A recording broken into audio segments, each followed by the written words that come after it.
लग जाएगी। सारे जीवन का नक्शा बदल जाएगा, सारे जीवन का नक्शा बदल जाएगा। मुस्कुराते रहो, गुनगुनाते रहो, ओहो, मुस्कुराते रहो, गुनगुनाते रहो। वक्त जीवन का यूं ही निकल जाएगा, वक्त जीवन का यूं ही निकल जाएगा। बोलिए सद्गुरु भगवान की जय। ध्यान को एकाग्र कीजिए और कहीं जाने की जरूरत हो तो भी मत जाइए, उठने का मन करे तो भी मत उठिए, क्योंकि अब आज लास्ट दिन है। 2-5 सत्संग के शब्द और सुन लीजिए, शायद ये शब्द आपकी तकदीर को बदलने में मदद करेंगे। सेठ जी द्वार पर बैठे हुए रो रहे हैं, दुखेश अनुद्विग्न मना। सेठानी अपने घर में देसी घी में हलवा तल रही है। एक कटोरी में हलवा निकालकर सेठानी लाती है और द्वार पर खड़े हुए संत जी से कहती हैं, संत जी बैठिए, आप हलवा खा लीजिए। संत जी बैठ जाते हैं और सेठानी से कहते हैं, ये जो रो रहे हैं द्वार पर, ये तुम्हारे कौन हैं? सेठानी ने कहा, ये मेरे हस्बैंड हैं, पति जी हैं। देखिए, इंग्लिश में पति को हस्बैंड कहा जाता है, बड़ा प्यारा शब्द है हस्बैंड। हस्बैंड का अर्थ होता है जब पत्नी कहे हंस तो हंस दे, जब पत्नी कहे बैंड तो बंद हो जाए, वही हस्बैंड है।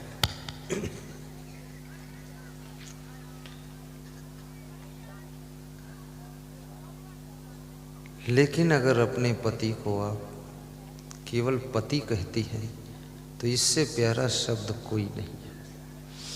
अपनी पत्नी को अगर तुम कहते हो ये मेरी धर्म पत्नी है, मेरी भार्या है, इससे अच्छा शब्द और कोई नहीं है। भगवान श्री राम जब सीता जी का परिचय देते थे, भरद्वाज ऋषि ने पूछा, आपका परिचय क्या है? तो राम जी ने कहा कि मैं महाराजा दशरथ पुत्र राम हूँ। ऐसा नहीं कहा कि श्री राम हूँ, कहा राम हूँ, महाराजा दशरथ पुत्र। अपने पिता का नाम पहले कहा है। उसके बाद बताया कि ये मेरे साथ में जो हैं, ये मेरी भार्या है।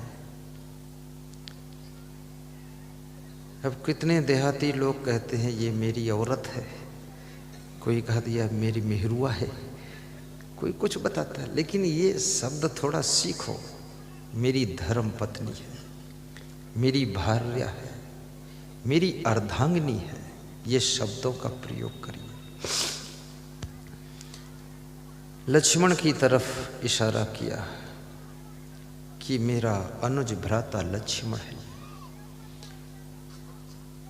भगवान श्री राम का संस्कार, संस्कृति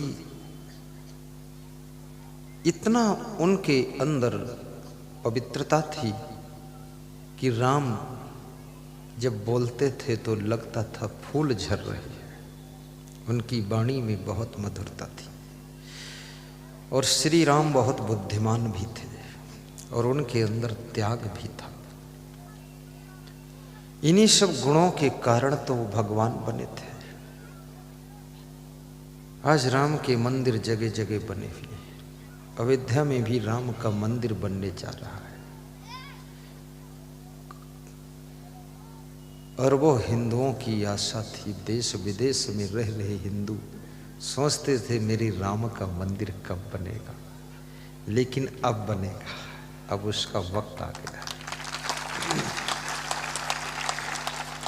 मेरी भी इच्छा थी कि राम का मंदिर जरूर बनना चाहिए, क्योंकि ये हमारे आपके सम्मान का मंदिर था, हमारे आपकी आस्था का मंदिर था।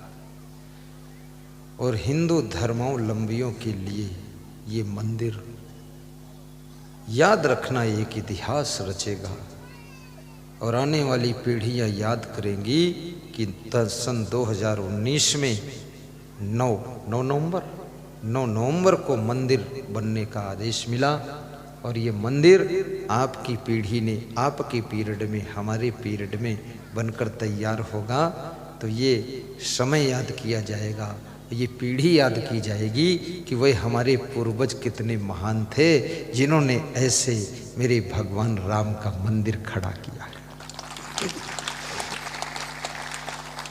कई लोगों ने उस मंदिर के लिए 10-10 हजार करोड़ दान दिया है। 10,000 करोड़, 10 करोड़ नहीं, 10,000 नहीं, 10,000 करोड़, 1-1 हजार करोड़ दिया है। कुछ लोग 100 करोड़ दे रहे, कोई 70 करोड़, कोई 1 लाख, कोई 10 लाख। मुझे लगता है कि वो मंदिर तो सोने का ही बनेगा, ऐसा लग रहा है। और मेरी इच्छा भी है कि जब रावण की लंका सोने की थी और सोने की लंका में रहने वाले रावण को राम ने जीत लिया था, तो ऐसे विजेता राम का मंदिर भी तो सोने का ही बनना चाहिए।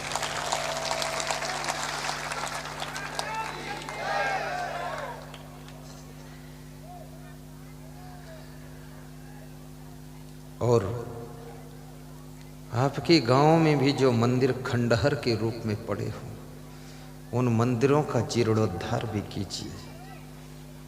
गेहूं और सोयाबीन की फसल जब आए तो सभी लोग थोड़ा थोड़ा दान करके मंदिरों की सुधार होना चाहिए। मंदिर के पुजारी के लिए भी व्यवस्था थोड़ा कीजिए, नहीं तो मंदिर में कोई रहना भी नहीं चाहता है, क्योंकि जब उसकी रोटी धोती नहीं चलेगी तो कौन रहेगा वहाँ। तो पुजारी को भी थोड़ा वेतन भी दीजिए और खाने पीने के लिए थोड़ा राशन दीजिए और पुजारी को धन्यवाद दीजिए। और मंदिर में रोज नहीं जा सकते हो गांव के बड़े मंदिर में, तो कम से कम सप्ताह में 1 दिन वहां पहुंच करके कुछ सत्संग, भजन, आरती प्रोग्राम, 1 घंटे का विशेष प्रोग्राम रखिए ताकि मंदिर जीवित रहे। क्योंकि मंदिर भी आदमी बनाता है, पूजा भी आदमी करता है, आश्रम भी आदमी बनाता है और आश्रम को संभालता भी आदमी है। पर आदमी जब ध्यान नहीं देता है तो मंदिर और आश्रम सूने हो जाते हैं, और जब मंदिर सूने होते हैं तो मदिरालय दूने हो जाते हैं। वहाँ